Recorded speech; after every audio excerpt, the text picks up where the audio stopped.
But we want to turn now to a Today investigation into the risk posed to commercial airplanes and all who ride in them by birds. It's a threat driven home by the Miracle on the Hudson River, a landing more than 4 years ago. NBC's Tom Costello is at Reagan National Airport this morning. Tom, what can you tell us?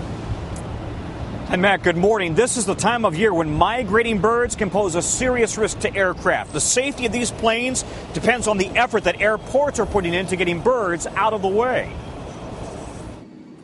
Rare video of a flock of birds flying straight into the engine of a passenger plane.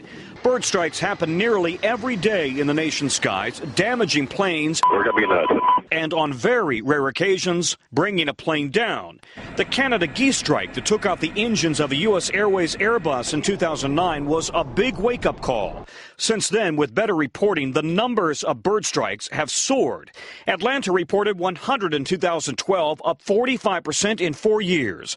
251 at Chicago O'Hare, 119 last year at LAX, 180 at New York JFK, 124 at San Francisco. Well, frankly, most airports are just simply ignoring the problem and hoping nothing happens. Bird strike control expert Nick Carter fears it's just a matter of time before a single bird strike costs a lot of people their lives. The greatest risks, the migratory fly zones on the east and west coasts and along the Mississippi River. The size is right, the color is right.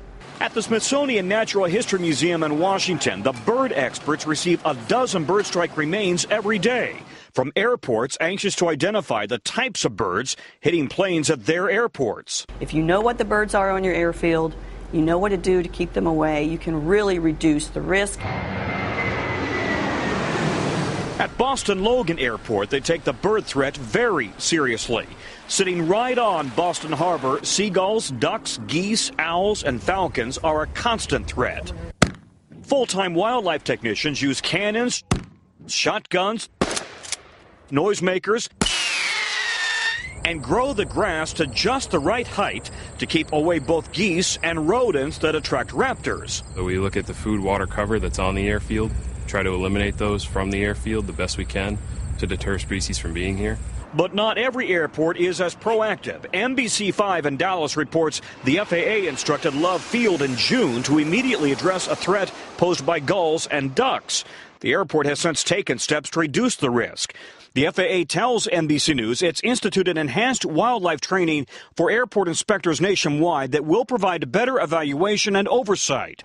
But bird strike expert Nick Carter says many airports have a lot more work to do. Wildlife is wild for a very real reason. You need to adapt and change to it. And something that may work today or early in the morning may not work later on in the day. Yeah, Nick Carter's a big fan of dogs on the airfield. The trouble is the birds become acclimated to noisemakers and cannons, so airports have to constantly adjust their tactics. Guys, back to you. All right, Tom Costello in Washington on this one. Tom, thanks very much.